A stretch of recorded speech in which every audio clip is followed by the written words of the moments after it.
Allez, on conclut. C'est bon. On conclut cette journée par un échange riche sur le vieillissement de la population, via ce vaste sujet, aux grands mots, les grands remèdes. Serge Guérin, vous êtes professeur en sociologie à l'INSEC, hein, vous êtes spécialiste du vieillissement. Aujourd'hui en France, le nombre de seniors en perte d'autonomie pourrait atteindre 4 millions en 2050, hein, ils sont 2,5 millions aujourd'hui. On voit bien qu'au niveau des EHPAD, on a un problème de financement. Aujourd'hui, 2 tiers d'entre eux sont en déficit. C'est 2 fois plus qu'en 2020. Ajouté à cela, on a un problème d'attractivité, on va en parler. Est-ce qu'on peut parler, on va aborder surtout le sujet des EHPAD, je pense que ça concerne un peu tout le monde, est-ce qu'on peut parler d'un système à bout de souffle? Premier élément, ça ne concerne pas tout le monde. Non, parce que là, on attaque très fort en disant oui, voilà, on parle des vieux et du coup, c'est les EHPAD. Je rappelle que seulement 5% des plus de 65 ans vivent dans ces maisons de retraite médicalisées. Le terme EHPAD n'étant pas le truc le plus vendeur qui soit, voilà, c'est 5%. Et même au-delà de 80-85 ans, c'est 30%. Donc notre destin, c'est pas nécessairement de terminer dans les maisons de retraite médicalisées. En même temps, il y en a sacrément besoin parce que ça permet d'accueillir des gens qui vont pas bien, qui sont en perte d'autonomie, et ainsi de suite. Voilà. Alors, est-ce que c'est en bout de souffle? Oui et non. C'est-à-dire que oui, parce que ça, sans doute que ça ne répondra pas ni en termes économiques, ni en termes d'attente des personnes, aux besoins, aux attentes, aux désirs, parce que les vieux ont droit aussi à des désirs, voilà, des nouvelles générations de gens très âgés. Et non, c'est pas à bout de souffle, parce que tout simplement, il y en aura besoin. Là, on est dans un peu un creux de la vague. D'abord parce que la Covid a quand même décimé beaucoup une partie des plus âgés, et que par ailleurs, on est un petit peu dans un creux démographique lié à la Première Guerre mondiale, ainsi de suite. Mais je vous rassure, à partir de 2031, on va connaître pendant une trentaine d'années un doublement des plus de 85 ans. Donc, vous savez, tous les discours qu'on va entendre un petit peu comme le numerus clausus et tout ça, ah ben on n'avait pas prévu d'un seul coup, je peux déjà vous dire qu'en 2031, il va y avoir des grandes surprises parce qu'il n'y a pas assez de place. Évidemment, comme on n'aura pas prévu avant, et comme c'est sans doute, et ça sera sans doute pas à l'agenda politique, par exemple, d'une élection présidentielle ou autre, je vous fiche mon billet qu'on en parlera très peu. On va parler des retraites, ça peut-être un peu, voilà, mais on ne parlera pas de cette question-là. Et donc, on va se retrouver dans quelques années, c'est vraiment dans pas longtemps, face à une problématique extrêmement lourde. Et aujourd'hui, c'est un peu dans l'entre-deux. Il y a un problème économique pour beaucoup de groupes, que ce soit privé, qu'ils soient associatifs, qu'ils soient publics. Il y a un gros problème économique. Et puis, il y a un deuxième problème, en effet, et là aussi, c'est totalement à bout de souffle, c'est comment on donne envie à des gens d'aller travailler dans ce secteur. Allez-y, comment on donne envie aux gens d'aller travailler dans ce secteur? Sacré enjeu. On avait fait une étude, on s'était amusé, entre guillemets, à demander aux jeunes 16-20 ans, c'était quoi les secteurs dans lesquels ils voudraient aller le plus. Et alors, c'était sur plusieurs pays européens. Le premier secteur, très majoritaire, c'était le luxe.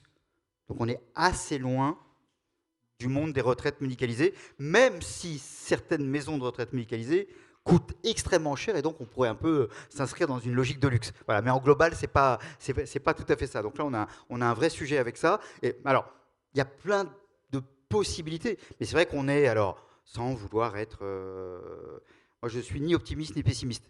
J'aime pas ces termes-là. J'essaie d'être lucide, ce qui peut avoir un discours très pessimiste d'ailleurs. Mais voilà, mais c'est juste, je crois, de la lucidité. On peut se dire, ça va être compliqué. D'abord, il y a moins de gens qui ont envie de travailler. C'est quand même une tendance assez forte, même si j'ai entendu des choses un peu différentes tout à l'heure. C'est quand même une tendance assez forte en France, mais c'est normal. Moins on travaille, moins on veut travailler.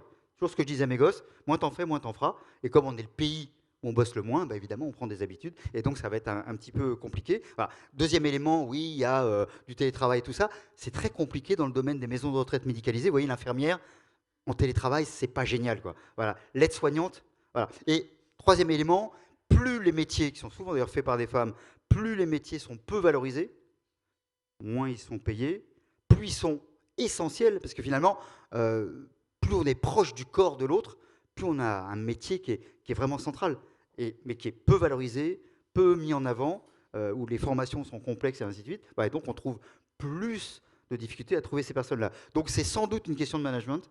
Comment on arrive? Je dirige un master qui forme des directeurs d'établissements de santé, et je leur rappelle toujours, un, c'est pas des petits pois, ni les êtres humains, ni les salariés, et que deux, c'est comment, avec des gens très très différents, aussi, en plus, avec des raisons, on va dire, on va être poli, on va être politiquement correct, on va dire une diversité culturelle très forte. Comment on fait pour que toutes ces personnes-là se sentent quand même dans un collectif? Et donc, il y a une question d'autonomie encadrée qui a trouvé, qui a inventé. Il y a une notion de confiance aussi. C'est des personnes qui se retrouvent seules la nuit, accompagnées, par exemple, je dis rarement résidents, je dis habitants, par exemple. Voilà. Il y a tout ça inventé. Donc comment on fait confiance à ces personnes, quand même en vérifiant un peu, mais comment on fait confiance, comment on permet parfois qu'entre elles, je dis elles parce qu'à 95% ce sont des femmes, comment elles arrivent à s'organiser entre elles, comment on arriverait d'ailleurs à dire aux mecs de venir aussi, parce qu'on parle souvent de parité, mais là, c'est une parité totalement inversée. C'est 95-5. Hein, donc, c'est comment aussi on rend tous ces métiers plus intéressants en valorisant le contact humain, parce que ce sont des métiers de la considération, ce sont des métiers du care le plus proche qui soit, de la proximité humaine la plus forte qui soit. Et donc, comment on valorise, non pas des diplômes, non pas des savoirs techniques, mais des savoirs humains. Mais s'il faut aller, parce que quand on a 18 ans, on n'a pas forcément envie, effectivement, de travailler dans un EHPAD. Ça ne donne pas très envie. Est-ce qu'il faut aller directement au plus près des étudiants, même des lycéens? Enfin, est-ce qu'il faut aller jusque dans les écoles pour susciter des vocations parce qu'on en aura besoin, en fait, au bout d'un moment. Oui, surtout quand ça ne donne pas nécessairement envie. Puis souvent, quand l'enseignant en plus dit tu vas être incapable de faire autre chose que nettoyer les culs des vieux, quoi. Ça ne valorise pas tellement. Et il y a quand même, dans l'imaginaire de beaucoup d'enseignants, à côté un peu, faut être vraiment un raté ou une ratée pour aller dans ce secteur-là. Donc il y a aussi un travail à faire auprès des enseignants. Après, ce qu'on remarque, c'est les gens qui vont le plus. Par exemple, dans cette étude, on demandait aussi aux jeunes, ainsi de suite, mais ces métiers-là, il y a quand même du sens, il y a quand même de la valorisation, je fais quelque chose d'important. Voilà. Et donc souvent, c'est les personnes qui ont déjà été en contact. Alors, premier contact, c'est quand papa, maman sont dans le secteur. C'est quand même, voilà, c'est comme les médecins, hein. Voilà, c'est souvent des enfants de médecins. Voilà, bon, donc à ce moment-là, à jouer beaucoup et sans doute à permettre de montrer, que c'est pas rien, que c'est super utile, que c'est super nécessaire, de les situer en contact le plus rapidement possible d'une certaine manière, et pas besoin, une des inquiétudes, c'est qu'il faut faire beaucoup d'études. Il faudra quand même bazar de sort un jour qu'on explique que c'est pas la peine de faire tout le temps du bac plus 5 et qu'on peut, à bac moins 2, parfois être très très efficace et même peut-être bien meilleur parce que voilà, on est là-dedans. Donc c'est ces éléments-là, rassurer, faire confiance, montrer, c'est le toucher là aussi, faire des expériences autour de cela, connaître, discuter avec des personnes qui sont allées. On fait avec la Fondation Clariane tout un travail où on monte par exemple à des écoles d'aide-soignantes toute la diversité des parcours que l'on peut avoir. On peut démarrer, c'est un des rares secteurs dans ce pays France qui survalorise les diplômes. Facile, j'en ai plein de dire ça, mais n'empêche que de dire, mais on peut progresser autrement. Et on peut démarrer donc tout en bas de l'échelle sociale, et si on a envie de monter très haut, encore une fois, si on a envie, mais sans monter très haut, faire aussi plein de choses hyper intéressantes. Et peut-être aussi faudra-t-il à un moment donné de dire, je peux faire un temps dans les maisons de retraite médicalisées, puis ensuite d'aller dans d'autres secteurs du soin, puis peut-être revenir assez vite. On parlait juste avant de santé mentale. Voilà, il y a plein de... D'ailleurs, la santé mentale des vieux, c'est aussi une sacrée histoire. Voilà, voilà, on peut changer, on peut pas... Et dire aussi, vous n'allez pas nécessairement faire 50 ans dans le même secteur. Vous allez aussi pouvoir changer, on va vous accompagner pour changer. Vous avez dit, on va avoir une explosion du nombre de personnes âgées dans les prochaines années. Au-delà de l'EHPAD, il y a sûrement d'autres modèles peut-être à développer. Quels sont-ils parce qu'on a un peu l'impression qu'il y a le modèle de rester chez soi ou aller en EHPAD. Il y a des modèles qui sont sûrement intermédiaires. On a parlé de colocation aussi pendant un temps. Est-ce que c'est une réalité? Est-ce que déjà ça existe actuellement? Et puis surtout, comment on les développe Alors oui, c'est vrai, en plus quand on demande aux gens, on fait des sondages en disant est-ce que vous souhaitez vivre en EHPAD? Par exemple, vous savez que les 18-24 ans, 0% des 18-24 ans veulent aller vivre en EHPAD. Enfin, il y a quand même parfois des sondages qui sont d'une bêtise totale quand même. Parce qu'évidemment, et personne ne rêve, qu'est-ce que tu rêves dans la vie? Moi je rêve de vivre en EHPAD. Vous voyez, il faut être dans une situation, voilà, une situation un peu particulière pour le demander, mais dans certains cas, en effet, ça répond à ces problématiques-là. Deuxième élément, dans ces lieux-là, il y a aussi des réponses, y compris donc des réponses humaines, aussi des réponses technologiques, hein, des startups ou autres qui se développent. Je pense, je sais pas, à un système d'écoute par exemple, comme OSAI par exemple, où sur leur téléphone, ils reçoivent un son qu'il y a dans la chambre. Et selon le son, bah, ils savent s'il y a un problème ou pas. Je ne sais pas, Entends-moi, qui est une structure belge, où c'est plutôt l'expérience des patients qui va se mélanger, donc on va comprendre des choses. Voilà. Donc déjà, il y a ça. Deuxièmement, un management qui serait différent. Ça, c'est pour l'aspect vraiment EHPAD. Et ensuite, en effet, entre tout ça, il se développe. Alors ça reste très à minima, mais par exemple, alors, sans du tout vouloir attaquer la communauté des journalistes, mais je me souviens, je ne citerai pas le quotidien de gauche bien pensant qui m'avait appelé sur les colocations intergénérationnelles. Et je leur disais, mais vous savez, il y a plus d'articles sur le sujet que de colocations. Donc il faut aussi parfois se calmer. Il y a des trucs qu'on adore, mais ça ne marche pas. Ou ça marche, mais c'est plutôt le milieu associatif. Parce qu'il faut plein de bénévoles, et c'est très bien, ça occupe les bénévoles. Il y a du sens pour eux, et ainsi de suite. Donc ça, c'est très bien. Mais ça reste vraiment très, très, très limité. Il y a des colocations plus larges, qui marchent aussi, mais qui sont très, très compliquées à mettre en œuvre. Il y a tout ce qui est résidence autonomie, qui sont plutôt portés par le logement social, donc qui marchent, mais c'est complexe. En plus, il faut que ce soit financé. C'est des secteurs qui sont très habitués à la subvention. Or, comme vous le savez, les subventions, elles diminuent. Et comme le vieux fait moins de manifs que d'autres, il ne bloque pas les trains, ça va diminuer plus fort que pour la SNCF. Vous voyez, donc il y a aussi ces éléments-là. Parce que si on mettait les 40 milliards que l'État a payés pour la SNCF, si on les mettait par exemple vers les vieux, on n'aurait plus tous ces problèmes-là. Mais bon, voilà. Donc après, il se passe un petit peu de mouvements un peu bobos et tout ça. On va habiter ensemble. Et tout ça est très bien, mais généralement, quand les gens sont encore en autonomie, c'est plus compliqué quand les gens, évidemment. Voilà. Il y a cette famille, par exemple, qui monte des structures, qui est une boîte privée, qui monte des structures où, pour les gens touchés par Alzheimer ou pour des gens pas touchés par Alzheimer, où ils vont vivre à plusieurs.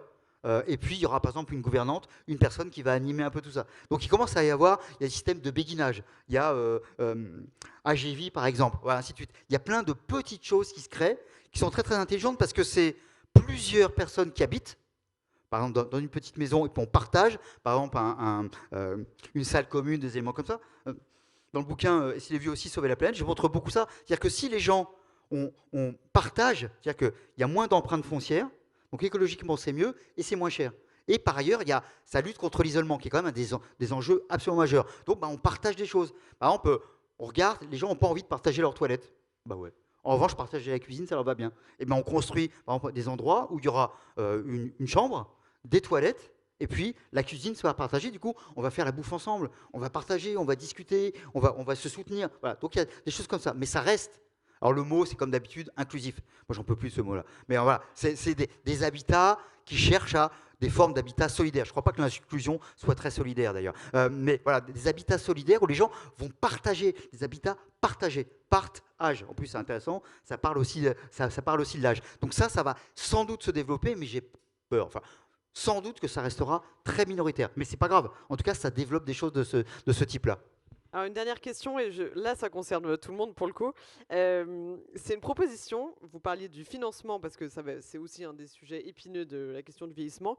Il y a une proposition de 3 sénatrices qui disait de faire une sorte d'assurance dès le plus jeune âge. Voilà, en gros on paierait par mois une somme pour pouvoir financer son EHPAD. Est-ce que c'est une solution qui est vraiment viable? Parce que bon, à 18 ans, je ne sais pas si on a envie, dès qu'on commence le travail, de payer tant d'euros par mois pour se dire que dans X années, on y aura peut-être droit. Oui, surtout qu'on espère, d'abord à 18 ans, on a peut-être d'autres sujets et tout ça. Tout à fait. Alors, ça s'appelle la 5e branche de la sécurité sociale, tout bêtement. Alors, ça a été évoqué pour la première fois par Pierre Laroque en 1962, qui était l'inventeur technique de la sécurité sociale. En 62, il fait un rapport en disant « Hé, on a oublié les vieux. On avait pensé à ça à la retraite, on y avait pensé, ainsi de suite, mais ça, on n'avait pas du tout pensé aux vieux. » 62. Le principe de la 5e branche a été voté en 2020. Ça a mis un peu de temps, mais on a oublié de voter le financement. Voilà. Donc alors, il y aura besoin de quelque chose de ce type-là pour partie publique et pour partie, je vais dire un gros mot, privée. Voilà. Je ne pense pas que ça démarre à 18 ans, mais sans doute qu'on pourrait dire à partir, je sais pas, de 40 ans, ou au moins on vous informe que, soit vous faites de vous-même. En France, on considère que les gens sont trop bêtes, et donc il faut qu'on leur dise de le faire. Ça se discute. Peut-être qu'on peut aussi dire, à partir de tel ou tel âge, plutôt la quarantaine quand même, de dire peut-être qu'il faudrait commencer à cotiser quelque chose. On pourrait imaginer aussi un fonds, mais comme on l'a fait comme on aurait dû faire pour les retraites, plutôt parce qu'on ne l'a pas vraiment fait, un fonds qui soit à la fois, qui serve de fonds de pension, qui serve de fonds pour amorcer de l'innovation, par exemple autour du vieillissement, mais ça peut être évidemment autour d'autres éléments, et qui donc permettent, avec cet argent, de financer en effet l'arrivée, encore une fois, quand c'est pas pour tout le monde, mais l'arrivée sur des âges où on est très très inquiet par rapport à cela. Merci beaucoup, Serge Guérin, d'avoir participé à cette table ronde. Et je clôture. Bon, il fallait rester quand même. Bah oui, voilà, c'était intéressant quand même. Et puis on a